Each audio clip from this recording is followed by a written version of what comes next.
Paducah, 78. In Cape Girardeau, 72. In Nashville, 75. As you can see from the sky cam, it's a little cloudy outside, and the wind's blowing a little bit, but not nearly as much as it was on Sunday. Tonight, you should expect it to be pretty cool with some patches of fog here and there at a low 52. It should be pretty cold and kind of hard to see, so you might want to stay inside tonight. As for tomorrow, however, it should be pretty sunny with some patchy fog here and there at a high of 81.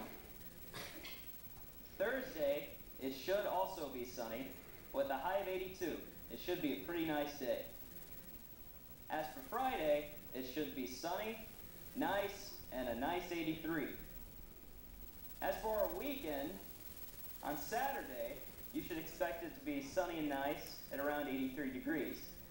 Sunday should be fairly similar to Saturday, with it being sunny and a high of 82. Well, that's all that we have for the weather today. Back to the guys at the desk. Hurricane Ike made landfall at around 2:30 a.m. Saturday morning. A large number of media outlets reported the landfall was just west of Galveston Island. That landfall point brought the full brunt of Ike's powerful right front quadrant to bear on that area. The right front quadrant of the hurricane is the most dangerous area.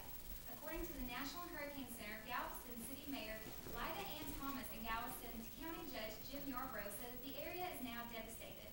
Also, any residents who have stayed behind are now ordered to leave so that the recovery and relief operations might commence. The exact death toll is currently ambiguous as bodies are starting to be found among the rubble. President Bush visited Texas today to survey the devastation of the coastal areas. He arrived in Houston and met with Governor Rick Perry of Texas for a helicopter flyover of the heavily damaged Galveston area. Bush also met with other local and state officials to discuss the problems met by displaced evacuees. About 1,000 evacuees are being housed in the Austin Convention Center, and nearly 2 million people in the region are without power.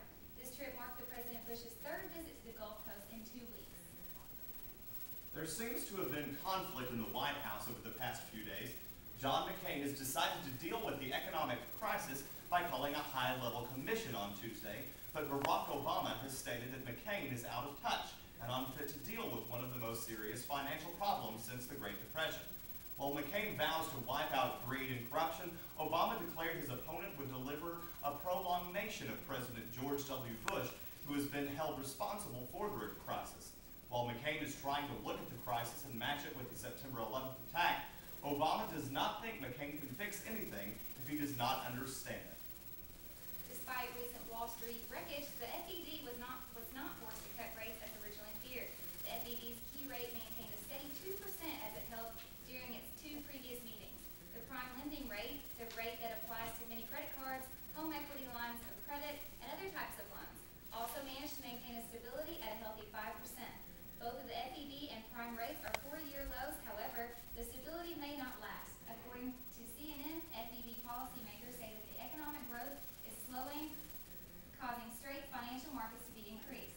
That could mean that the FED might cut rates on a later date. But for now, while Wall Street may be in the best of shape, interest rates seem to be stable.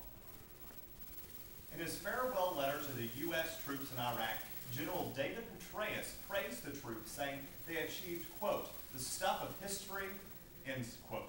Petraeus took command over Iraq in early 2007 when violence left many doubting if stability could ever be restored.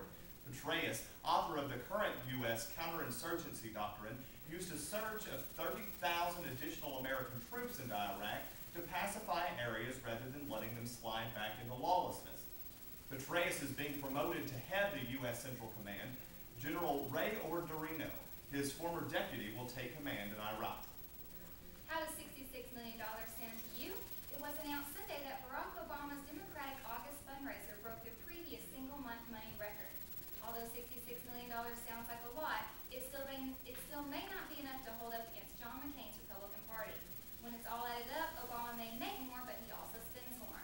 McCain is holding on to $300 million that he has to spend before November 4th.